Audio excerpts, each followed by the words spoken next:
Coming up next, my man, Big P, Percy Crawford, joins the Zapata Brand podcast. Well, look who's back. My man, Big P, Percy Crawford from the VIP Crew YouTube channel. Percy, it's been a while. How you been?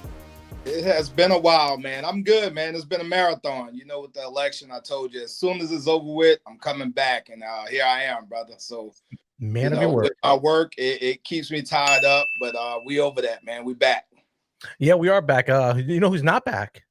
Your New Orleans Saints. Damn! Hey, man. At this point, GZ, I take every win. And we got one Sunday, so we got off the losing streak. But man, it's been a up and down. A little disappointing, I think. That's just my thought. Especially the way we started. Like, don't tease us like that and then completely drop the ball. But hey, man, 1-0 under the new coach. I'm taking each game by a game scenario right now. So we're 1-0 with Cleveland coming into town. Yeah, well, that's a little tougher, but we'll see what happens. I mean, it's something to look forward to. But speaking of looking forward to, this Friday, Netflix free for subscribers. Netflix will have Jake Paul against Mike Tyson, stepping back into the ring for the first time in 2 decades, almost 2 decades. No, was it 3? No, 2 decades. I'm sorry, 2005, last fight. This is either going to be a real fight or it's going to be something made up, a piece of entertainment. They're claiming it's going to be real. Let me hear your thoughts first on 2 things. Number 1, do you feel it's going to be some funny business? Number 2, why is a 58-year-old man getting sanctioned in the state of Texas? Oh, man. I'll start with the first question. Is it going to be a real fight or funny business? You know what, GZ? I haven't wrapped my mind around what they expect, to be honest with you. Some of the pre-fight things seem a little rehearsed, seem a little antic-ish. And then, Mike got that switch he can hit where he'll make it believable. I don't know yet. I don't know what they expect in terms of what's going to actually happen in the ring. I do think we'll see real punches if that's the question. Do I think someone's going to try to emphatically end it? That part I don't know yet. Why is Mike Tyson being sanctioned at 58 years old to fight someone, 30 years his junior? I guess money talks, man, and the rest runs marathons, because I can't make sense of it. I can see this thing going horribly wrong, just like I can see it being somewhat of a box office success, being that it is free for Netflix subscribers. So I don't know, man. I'd be lying if I say I was a fan of it, but much like everyone else, I'll probably watch. Well, let me ask you this: the ticket sales haven't been the greatest. I think they kind of lost. They lost the steam after the first. It got canceled. Then you see pictures surface of Mike Tyson in a wheelchair. You see Mike Tyson being pulled off a plane because of a flare-up with an ulcer. This reeks of danger on 2 ends. One, if financially, if it does go bad, it could be a financial disaster. Now, I think they're going to get paid through the Netflix situation, yes. But that, and then it kind of hurts Jake Paul's promotional company and Mike Tyson's brand a little bit if it goes really bad. Absolutely, 100% agree. I think you hit the nail on the head. I think when it was originally scheduled, it was all good. Everyone was kind of intrigued to see what's going to happen. And it didn't get postponed because of low ticket sales or anything. It was health. It was medical. So now you're talking about a guy that's that much closer to 60 because the fight was pushed back because of medical reasons. I don't know, man. I was kind of hoping they scrapped it, to be honest with you, once he pulled out with the medical. They're moving forward with it. I didn't think this was going to happen. I'll be honest. I thought they would completely scrap. I almost thought it was like a promotional thing, that the fight was never designed to happen. But here we are. We are 3 or 4 days away, for better or for worse. But I think a lot of things can go wrong. I actually think more things can go wrong than could go right. And stuff that I don't think money's going to fix. That's just my opinion there. If it goes terribly wrong, I don't think they put enough money behind it that it does correct itself. I have three ways I thought it could go. And I want your opinion on each of them. Number 1, excuse me. I am of the ilk that Mike Tyson, if this is a real fight, and I always preface this by saying, quote unquote, real fight. The problem I have with that is they have changed the rules and they have changed the glove size. Okay, so there's all different types of rules that are now being put in to protect Mike Tyson. I get it. Then don't sanction it as a real fight. But real fight, I think Tyson gets annihilated in 1 or 2 rounds. I mean, I really do. Or this is a wild possibility. Number 2, Jake Paul kind of acts like he's fighting and purposely gets hit and legitimately gets knocked out, like taking one for the team and gets knocked out. That ends that. Or it ends up being Roy Jones, Mike Tyson 2 all over again, where they're not or it's just a draw. No one's really throwing, like Tyson really was thrown to the body on Roy, but I mean that's not going to knock you out senseless. It might put you down, but it's not going to knock you out. But this could go to a point where it's either going to be really just a boring fight. The best scenario is if Tyson knocks Jake Paul out, where he lets him hit him one punch. But I think that first scenario would be if it's a real fight. All 3, what do you see most likely happening? Let me ask you something before I even go into that, G, because I know people will ask me this. So when you say real fight, could you expound on that a little bit? I'm going to say they're going out guns a-blazing. Like Tyson's got about 3 rounds in him at 58. He's got about 3. That footage that he's hitting, that is edited. That is edited very heavily. I know this personally. I know someone who worked at Netflix. He's still there now. Before the fight happened, before the fight was signed initially, the first time, he said, boxing fans will hate this. People who like entertainment will love this, which raised the red flag with me. I said, okay, so it's not going to be a problem. But if it was a real fight, I'm talking guns a-blazing. They're coming out swinging for the fences, swinging for not having the little clause that says you can't knock out anybody. Yeah. I mean, guns a-blazing. And if it's guns a-blazing, Tyson's got about 3 rounds in him, about max. That's what I'm preferring to. A real fight. Tyson, they get into the center ring, he's throwing. Okay, so I'll answer your question with this. And this will probably destroy a lot of our childhoods, because I think the first scenario you gave of Jake Paul annihilating Mike Tyson is a very real scenario. I heard when Mike Tyson was saying, like, you sure that's enough? You sure that's enough? He could barely breathe. I mean, if we're breaking down the intricacies of some of these videos that Mike has been releasing, he could barely breathe. Not dissing him, no discredit of him. He's damn near a 60-year-old man. That's how it's supposed to be. He's fighting a guy that's still in his 20s, maybe 30. I'm not even sure Jake Paul's age. 27. I know 27. 27.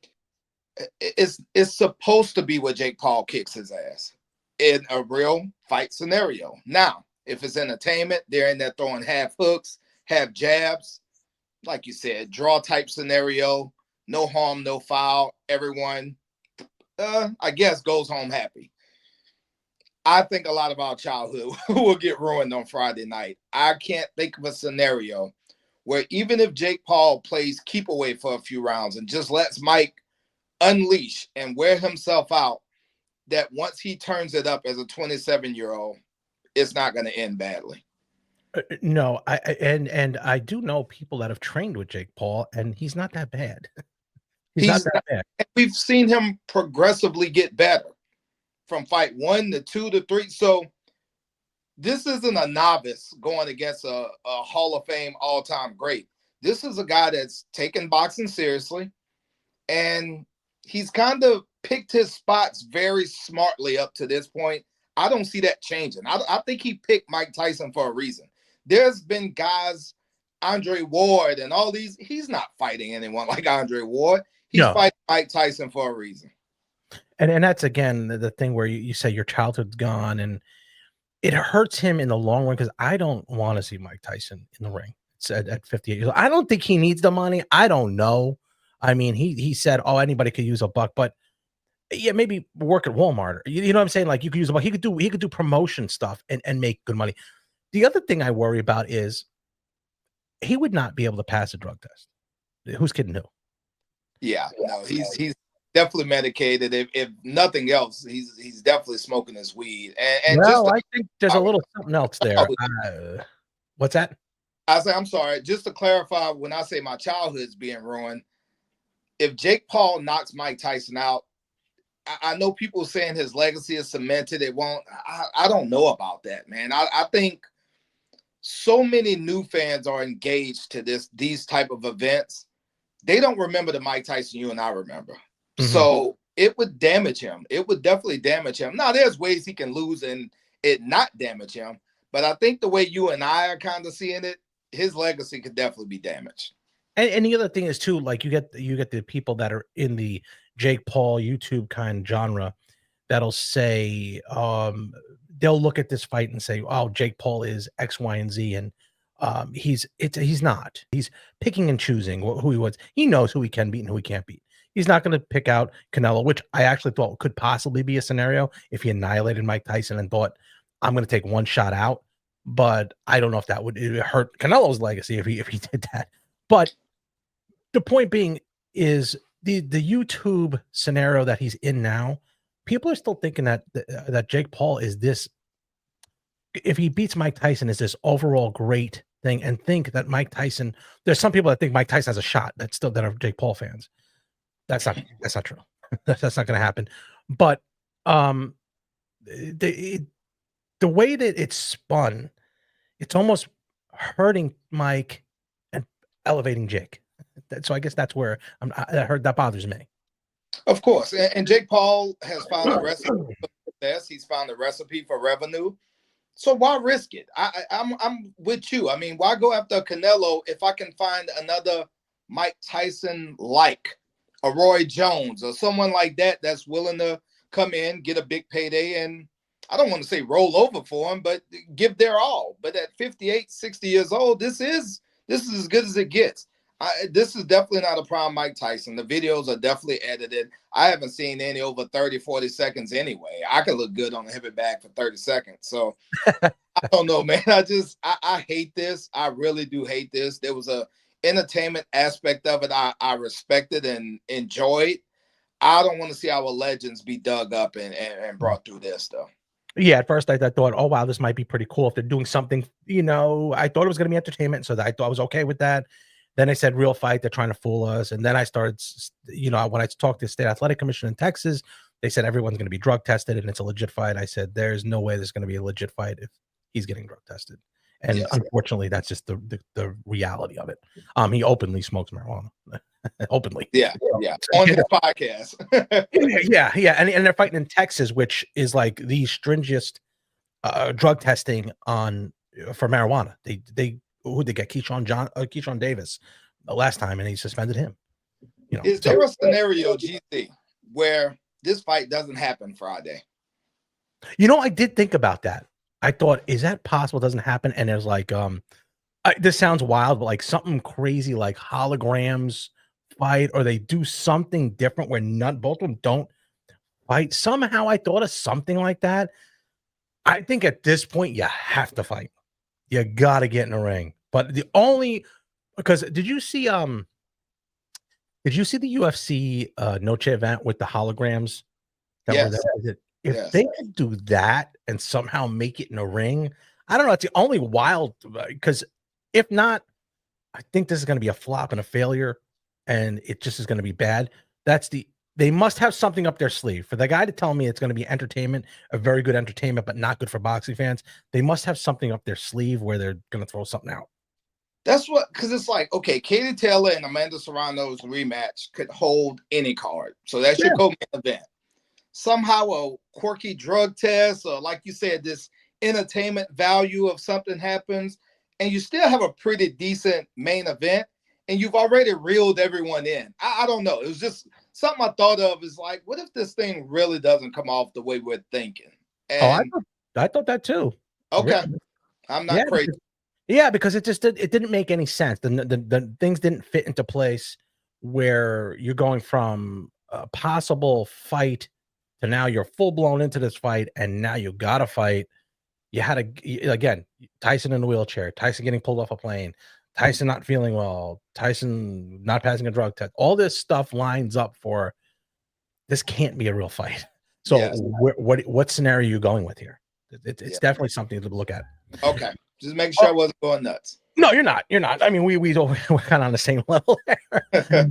But the following night, what certainly will be a real fight, and probably will go down in history to define who is the greatest heavyweight of all time in the UFC. John Jones returns to Madison Square Garden to take on Stipe Miocic, who some people regard as the greatest heavyweight of all time. But you got to remember, this is a long time ago that Stipe had been in the ring. John Jones, same scenario, but coming off an injury. What's your thoughts on this fight? Number one, how Stipe now moves right into that spot, and John Jones, I know on Kevin Ioli's podcast, he said he doesn't have any interest in fighting Tom Aspinall. How is Stipe jump in there with his record, getting knocked out 2 of the last 4 times and knocked out viciously? I mean, really bad. When you get knocked out like that, you lose something. And then fighting for that heavyweight champ, but out so long. And that's the key there. He's been out for a long time, coming off a knockout. Didn't look good in his last 2 fights. What kind of scenario do you see come Saturday night? After Saturday night, I think both guys retire. I don't think either guy has any interest in fighting Tom Aspinall. At this stage in their career, I can't say I blame them. Stipe's time off is disturbing, given every scenario you just named. It's not like he was on some hot streak and got injured, or something with the fire department took over. These were brutal knockouts, and then it seemed like fighting became afterthought for him. It almost seems like this fight was very much forced on him to even fight John Jones. John is coming off a layoff as well, but as he's showed against Cyril Gane, John is John, man. Like, it's not a whole. I don't know. I think one is considered the greatest all time based on skill set, and I think the other, Stipe Miocic, is considered one of the greatest all time based on statistics. So I'm gonna always lean skill set. I'm not a stat guy. I kind of despise the fact that he has the most such and such defenses. You got to put context on some of that. So I'm going with the skill set. I think John dominates Stipe Miocic unless there's some freakish injury, because John is coming off being nicked up and getting some injuries that comes with age and long layoffs. So unless there's some kind of freakish injury and Stipe can pounce, I think this is a one-sided affair. No disrespect to Stipe. I just think he's in over his head. Yeah, I made a video on that. I think this is going to be a 1-round annihilation for John Jones, just putting a beat down on Stipe. I don't see any scenario, even if he gets caught, that he knocks him out, or wins the fight. I will say one thing that you touched on, and everyone is very high on Tom Aspinall. I may be in the minority. I see him fighting, and they say grappling is great, striking is great. I don't know. And the reason why I saw his last fight, and he was wild, very wild, open. John Jones is a guy he's the best pure combat sports guy I've ever seen fight. Pure. Right up there next to Floyd. And combat sports, whether it be MMA or boxing. I think John Jones gets it done against Tom Aspinall if they were to fight. I do think he is using the video that he put out there with Kevin Ioli, that I think that's a negotiating ploy. I think he does want to fight, because I don't know if financially John Jones is as secure. I think if he fights Aspinall, that puts some more money in that bank and go further, because let's be honest, there's no endorsements coming knocking at John Jones' door. No. So it's not a long-term thing. He's got to make his money in the game. That's why I think he'll fight him. But are you as high on Tom Aspinall as it seems every single person I speak to is? I don't see it. You would make my guy Sean's head pop saying that John Jones would defeat Tom. He is very high on Tom Aspinall, and I give Sean credit for one thing. He's been saying it for a very long time. You may be onto something with the negotiation ploy, because it seems like, for whatever reason, the UFC and John Jones has been playing a little cat and mouse for many years now, especially when it comes to money. So I can definitely see that being a play. I don't think John Jones can mentally, and even looking at the injury he suffered while preparing for Miocic the first go round, maybe even a little bit physically now, get himself as high as he needs to get to fight someone big, athletic, strong, fast. I don't know if he's willing to do that anymore. And I think we've seen that a lot in recent memory, especially in boxing. Like when you see Wilder's not willing to do the things that he was once willing to do. Tyson Fury is not willing to do the things that he was once willing to do. I think mentally that's kind of where John Jones is. And I think some of the layoffs is money, don't get me wrong, But I think a lot of it is lack of motivation, man. You've been called the GOAT for, since he was 20 years old, basically. And he's getting up there. He's in his, 37, 38 years old. It's tough to remain that good for that long when you're being told you're that good for that long. So is it a lofty goal for John Jones to beat Tom Aspinall and stick around and defend the heavyweight title? I just don't see that. So not saying they both retire in the cage. I think the loser will. And I think give it a couple days and or maybe a week, a month, and I think the other one goes out as well, man. Maybe not so much that Tom Aspinall is this killer that's running them away. I just think the lack of motivation is there. Tom Aspinall is just suffering from having kind of bad timing. It's almost like, hate to go back to boxing, but Boots Enos. It's like Boots became a prominent welterweight when everybody else was gone. It's just his timing was terrible. I think that's what Tom is. I don't think people fear him like that. I just think he has terrible timing and when he's emerged. Well, let me piggyback off that go back to the Boots fight last Saturday. Not exactly. I think Eddie Hearn is doing him a disservice for the fights that he's putting him in. And this is the problem again with boxing. It is a repeating theme in boxing. If you do not make the fights, people are not going to care. We talked about this just the other day, how boxing's dead. Right now. Now they need a superstar. It's like WWF. It goes and comes like this. You get a Stone Cold Steve Austin's back up. You get if your world champion is, you have Barry Horowitz wrestling. It's here. Yeah. I mean, you can't. So it's like this. So you need that superstar. But if you don't put yourself out there and you don't have the promotional backing, Bob Arum, the Duvas, Don King, they promoted these guys so well. Now these guys are going to Saudi Arabia, getting big money, and then you never hear from them again. And God bless them for getting the money. I'm all for them getting the money. But it's going to hurt them in the long run because people just aren't going to pay to see them here. Not everybody wants to go to Saudi Arabia. Getting the money, I'm with you. They deserve it. They earned it. Boxing is a very brutal sport. That being said, the sport of boxing is suffering for what's going on. And it's one of the reasons I wasn't the hugest fan of Turkey and the way he implemented coming into boxing. Is a reason why I think a lot of regular fights he made, people made it a bigger deal than what it was. Like, oh, Turkey's making all the big fights. I'm like, name me a fight that you wanted to see that he made. And it's like, well, he's just making things. No, he's making big events. And I respect it. I get it. But in terms of big boxing matches, no one asked for that Boots rematch Saturday night. No one. And the problem with boxing is all of these guys, since the beginning of time, Ray Leonard, Hearns, they all fought the Karens of the world. Not being funny, that was the guy's name who Boots fought Saturday. Yeah, good point. But they all fought the Karens of the world. But when you're fighting 6, 7 times a year, 4 or 5 times a year, you can hide that. You can bury that Karen fight. That'll be the only time we see Boots probably to next April. But that's a problem. Don't you think Eddie Hearn, who signed him and said he's going to be the next big star, he's going to be the one who's going to replace Bud Crawford, and let alone Bud Crawford. I mean, he blew his opportunity, I think, after the Spence fight. So you're not putting these guys in front of where they have to be in order for them to grow.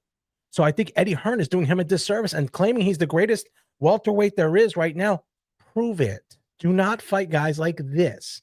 Go out and prove against someone who legitimately gives you a tough time. That guy was not winning. He was not winning.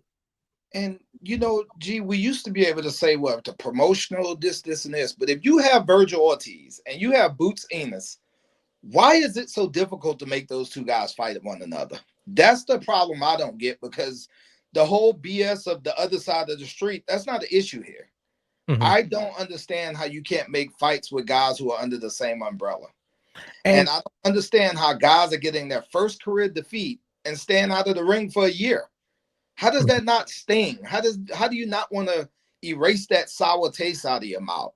You come off your biggest career win and you're out of the ring for 8 months, a year. I don't understand that. I just brought this up the other day. Frank Martin just got his first career defeat to Gervonta Davis. Where in the hell is Frank Martin at? Yeah.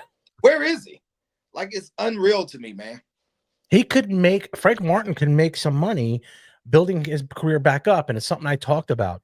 De La Hoya didn't fight the top guys every single outing. He fought what is it, 2 pound? He fought those guys like that to fill in the spots. Yuri Boy Campus Yuri and Boy Campus, Forbes, and yes, and Stevie Forbes, and he fought them on HBO.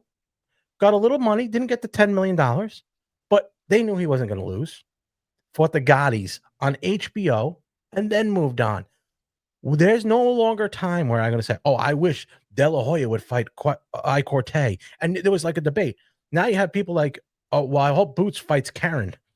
It's not. No, that's not going to work. Ortiz should fight Boots. That match should be made. 100% it should be made. Rest in peace, Ike Corte, too. I'm glad you brought it up. I know. I was shocked about that. I saw it on YouTube, of all things. They were carrying him around. I was shocked. Yes, man. The bazooka, one of the best jabs I've ever seen in my life from the lower division guys, and could fight his ass off. He never got his just due, but he gave Oscar hell. Yeah, that was a great fight. Oscar went for the win at the end of the round, and luckily it wasn't stopped, because it could have been stopped, and it could have been stopped. That 12th round, it was great, and it was one of those. Those are the times that you really look at these guys as fighters. And again, it goes back to, well, it's a double-edged sword. I'm a businessman. I get all that. I get all of that, but then you can't complain if people aren't paying to see you fight, because your business is boxing. Mm-hmm. Your business is boxing, and you got to give fans what they want to see. And even if you're not giving us the, like you said, if you're giving us the Yuri Boy Campuses and the Steve Forbes, at least let us see you minimum 3 times. I mean, is that asking a lot? I just don't get the inactivity, man. And I think that's what hurts when we see some of these fights that we're not really asking for, is because, like I said, we're not going to see Boots to April, May, June. I mean, we're still waiting on Errol Spence's comeback fight. Errol Spence still haven't even announced a new trainer yet. He fought Bud in July.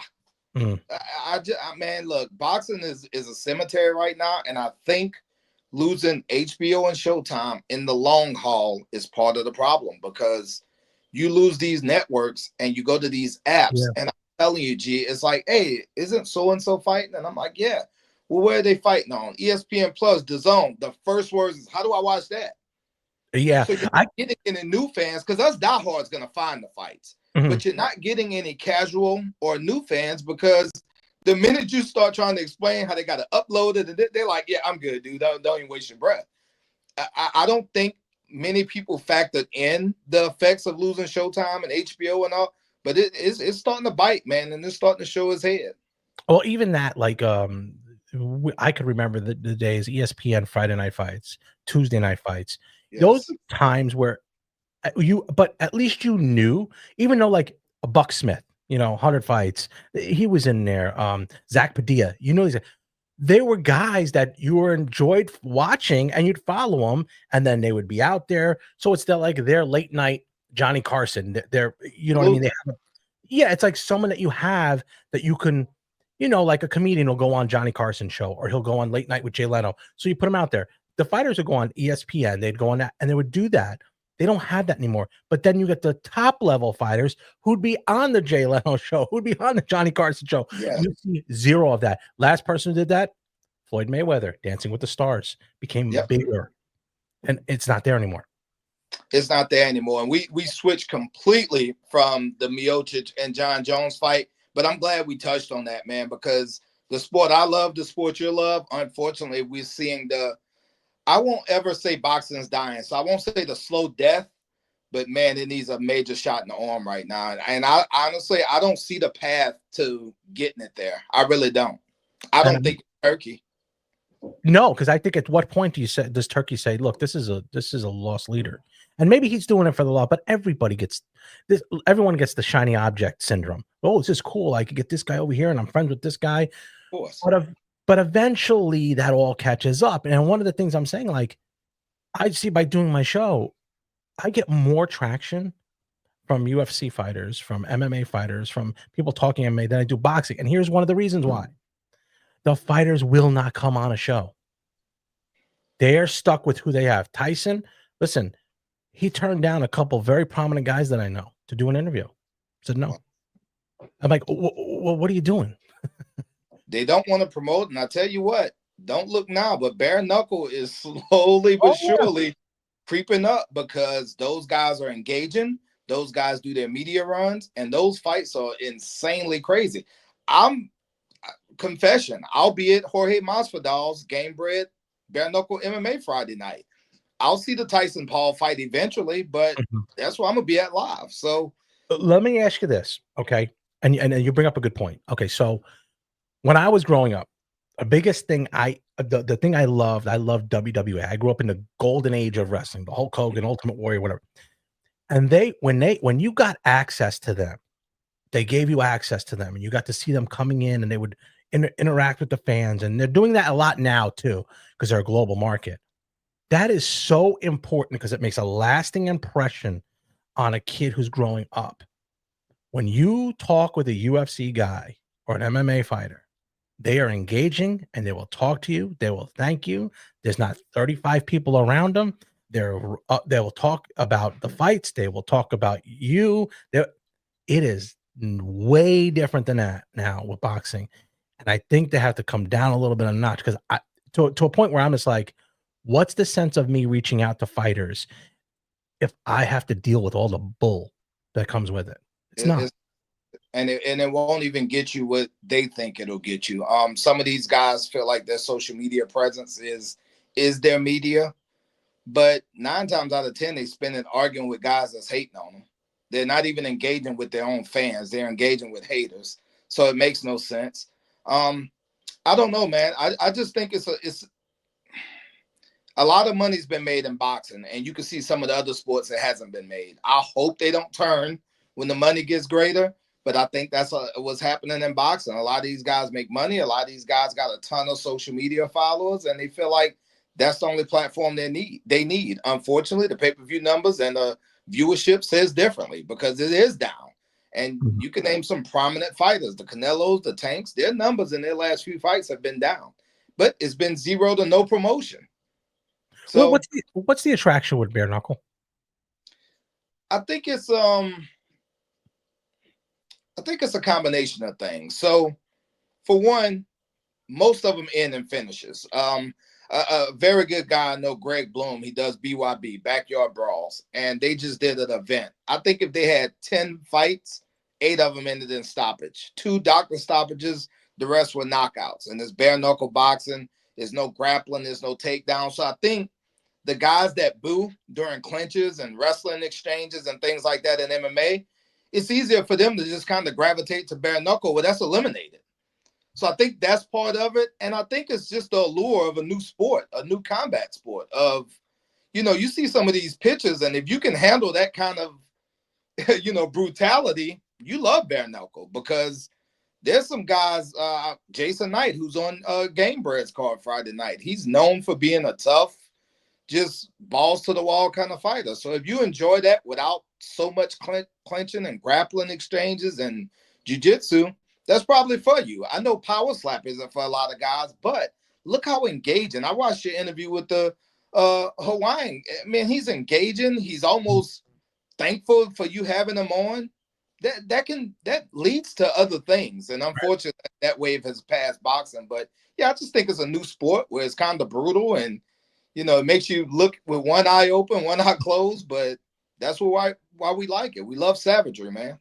Well, I'm sure that I see the growth going, but I don't know with slap or power slap and bare knuckle is a little bit yet they're at the maturing stage. They're at that newborn stage. So it's going to be hard for them to get a lot of sponsors at this point. I don't know. I think power slap may have some good sponsors, but I think that's more of a connection to the UFC. Yeah. Bare knuckle, I do like Dave Feldman a lot. I like him a lot. I think he's a smart guy. His brother Damon's been doing celebrity boxing. I know. I had my girl on his. I've had my girl on his card when she fought Jackie Frazier when Jackie was making her debut. My girl fought her on the debut. So that's how long ago he's been doing that. You're talking 2001, 2002. I think I knew Dave in 2012 ish. So yeah, he's been around forever.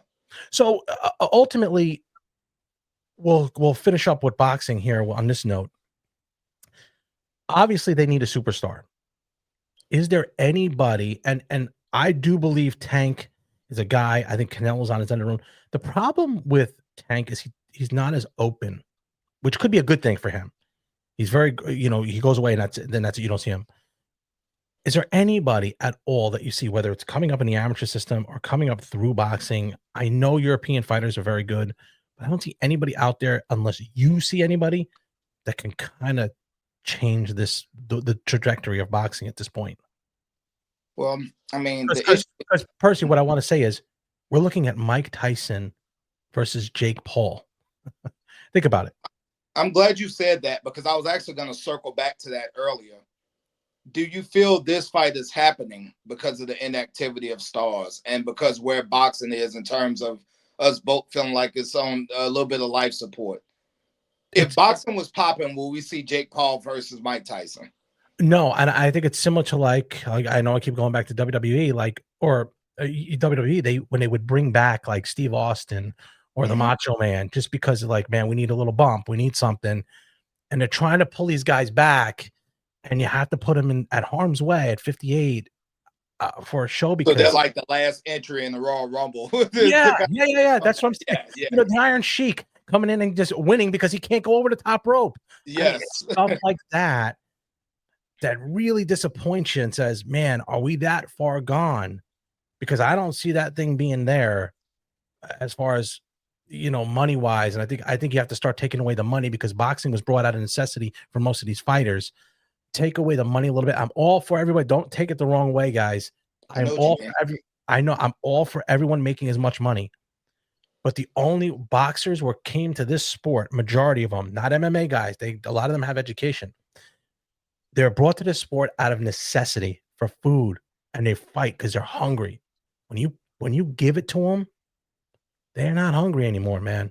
Everybody eats. No, absolutely.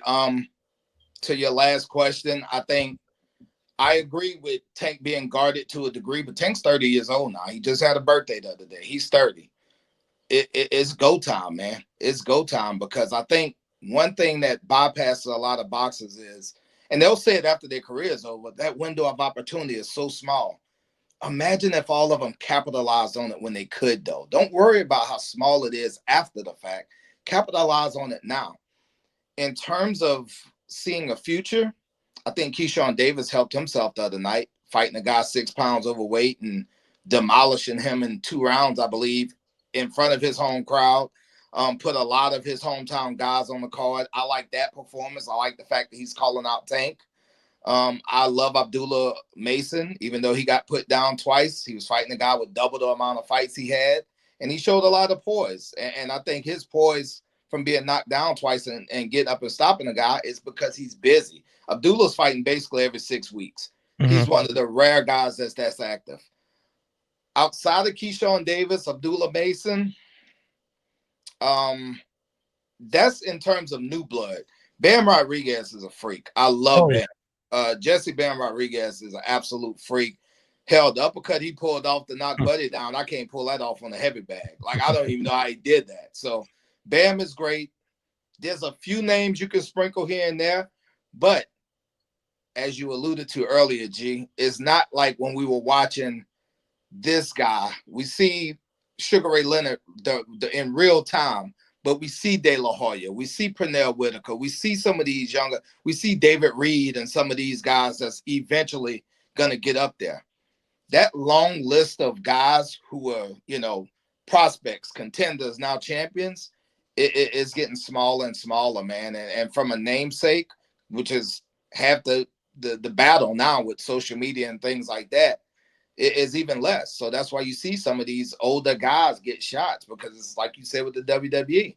Let's bring back a Gabe Rosado. Let's bring back because it's name recognition. Unfortunately, these guys don't promote themselves very well. So it's easy to be bypassed and overlooked. Yeah, it is. And you don't want to be overlooked when you got that small window. No. Well, Big P, Percy Crawford, the VIP crew show on YouTube. What's going on with the show?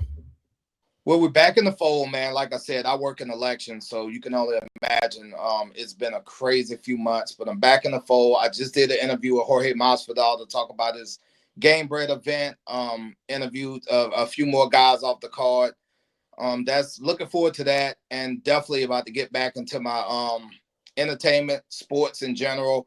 If you focus strictly on combat, man, it's tough because, as you said, it's tough getting guests. So I'm college football, women's basketball. I'm all over the place, and I love the diversity because I'm not kissing ass and I'm not doing all that to get an interview. So I like speaking to people that want to speak to me. So I'll stay diverse and just keep it 100, man. Just keep it 100. Unfortunately, a lot of people not doing that with these fighters rejecting a lot of things. Mm-hmm.